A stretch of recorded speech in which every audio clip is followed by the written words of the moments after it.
दर्शक है वो भी जानना चाह रहे होंगे कि इस मौजूदा दौर में बाजार में क्या करना चाहिए। अपनी एसआईपी को जारी रखें, निवेश को जारी रखें, या निकले कुछ वेट कर ले, साइड लाइन में रखें, पैसे बचा के रखें, या लार्ज कैप थीम के साथ जाए, उनके लिए क्या सलाह है सर?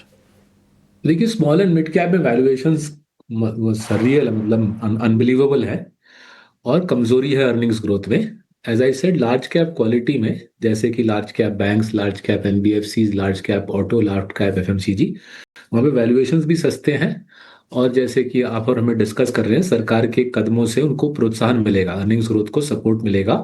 सो लार्ज कैप में आपको अर्निंग्स ग्रोथ भी मिलेगी, रीजनेबल वैल्यूएशंस मिलेगी, वहाँ पे निवेश कीजिए, फायदा होगा अगले 2-3 सालों में। और साथ ही साथ विदेश में भी निवेश कीजिए, यूरोप अमेरिका, कनाडा, ताइवान, यहाँ पे small and mid caps are trading at 26 year lows. उनकी earnings growth Europe, Canada, America, Taiwan, वहाँ पे इंडिया के मुकाबले दुगनी है और वैल्यूएशन ज़्यादा है। तो ग्लोबली भी डाइवर्सिफाई कीजिए, काफ़ी आसान हो गया है ग्लोबली डाइवर्सिफाई करना। सारे सारे ब्रोकरेज ऐप्स में अब फैसिलिटी है आपको ग्लोबली डाइवर्सिफाई करने के लिए। सिर्फ इंडिया के मार्केट में मत कीजिए। जैसे कि कोई भी आईपीएल टीम देखिए, किसी भी आईपीएल टीम में 11 में से 4 प्लेयर्स, वर्ल्ड क्लास प्लेयर्स होते हैं, बाहर से आते हैं। वैसे ही आपके पोर्टफोलियो में करीबन 30-40% दुनिया के बेस्ट कंपनीज होने चाहिए। केवल इंडियन पोर्टफोलियो नहीं होनी चाहिए, ग्लोबली डाइवर्सिफाइड होनी चाहिए। उस पर भी आप ध्यान दीजिए। जी बिल्कुल, आपने बहुत सही कहा सौरभ सर की टीम में जो है सारे जो है आप प्लेयर्स होने चाहिए, बाहर से भी होने चाहिए। सिल्वर पे भी एक सवाल आया है, हालांकि अपमूव आ गया है।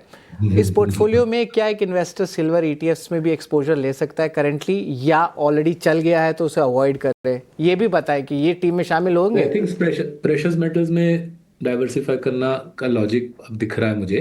एंड ये बात भी सटीक है कि गोल्ड, अगर गोल्ड भाग गया है, सिल्वर नहीं भागा है।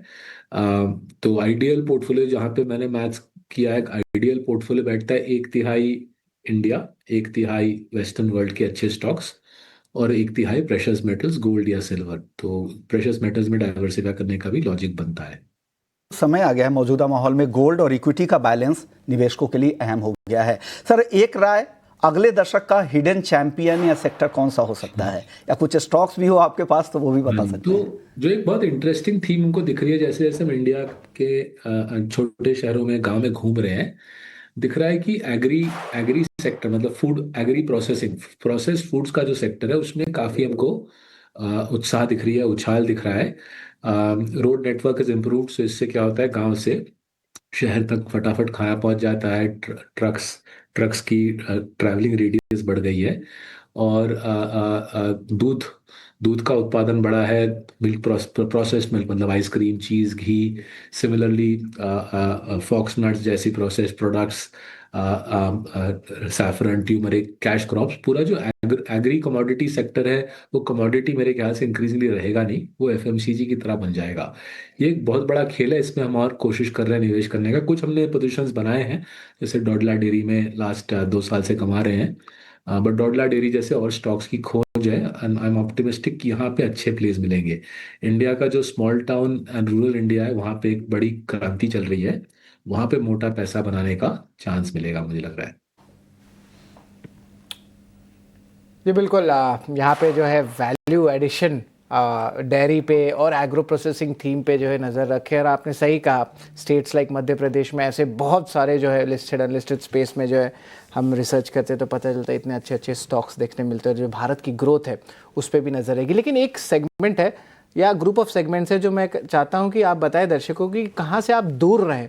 बहुत सारे बातचीत होते रहती है इन सेक्टर्स के लेके, सेमीकंडक्टर, सोलर, कौन से सेक्टर्स में हाइप बहुत ज़्यादा है लेकिन वहाँ से दूर रहना चाहिए, ये कौन से सेक्टर्स है सर, ये ज़रा बताएं। हाँ जी, पूरा जो पीएसयू कैपेक्स का जो थीम था, वो थोड़ा सा आई थिंक ओवर हाइप्ड है। सरकार का ये वाला जो करंट फिस्कल है, मेरे ख्याल से तीसरा फिस्कल रहेगा लगातार। F24, F25, F26 current fiscal तीसरा फिस्कल रहेगा, जहाँ पर सरकार के कैपेक्स पे खर्चे 10 ट्रिलियन रुपीस के आसपास फ्लैट लाइन करेंगे। तो पीएसयू पैक कैपेक्स पे जबरदस्त हाइप रही है लास्ट 4-5 साल। Railways defence and road building, मेरे ख्याल से वो हाइप अब धीरे धीरे बिखरेगी, बिकॉज जैसे जैसे सरकार और टैक्स कट्स एक्सपेक्ट करेगा, फिजिकल स्पेस घटती रहेगी, और लॉजिकल है कि कैपेक्स पे कटौती आएगी।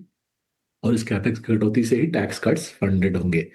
सो जो पूरा पीएसयू, डिफेंस, रोड्स, रेलवेज वाला प्ले है, उससे सावधान रहिएगा। इन सेक्टर से हम पे सावधान रहने की सलाह है। लेकिन सर, अगर एक लाइन में निवेशकों को सलाह देनी हो तो आप क्या देना चाहेंगे? क्या 5 साल की नज़र से अगर किसी को पैसे लगाना है तो किस तरह का पोर्टफोलियो बिल्ड करना चाहिए यहाँ से? डाइवर्सिफाई कीजिए, स्मॉल एंड मिड कैप से लार्ज कैप क्वालिटी में डाइवर्सिफाई कीजिए, इंडिया से वेस्टर्न वर्ल्ड की तरफ डाइवर्सिफाई कीजिए, और इक्विटीज से प्रेशियस मेटल्स की तरफ डाइवर्सिफाई कीजिए। उसी में आपको स्टेबिलिटी मिलेगी, लॉन्ग टर्म प्रॉस्पेरिटी मिलेगी। ये जो दिख रहा है लास्ट 4 साल से 80% flow small and mid cap में है, वो मेरे ख्याल से काफ़ी खतरनाक सिचुएशन है। मतलब जिस तरह के फ्लो मिड कैप में दिख रहे हैं वो खतरनाक सिचुएशन है। डाइवर्सिफाई करके चले, अलग अलग रीबैलेंसिंग की भी जैसे वो बात कह रहे थे, इक्विटी के साथ साथ आप मेटल्स में भी डाइवर्सिफाई कर सकते हैं, और लार्ज कैप जो पिक उन्होंने बताया वो भी रखें, और साथ ही देश की जो थीम है, जो घरेलू खपत वाली थीम है, उस पर भी भरोसा करें। शुक्रिया सर, आपने वक्त निकाला, हमारे दर्शकों को गाइड किया। चलिए, तो मार्केट महारथी में फ़िलहाल यही हम समेटेंगे, और मुझे और शरद दोनों को दे इजाज़त, और इसी नोट पर इस शो पे ही खत्म।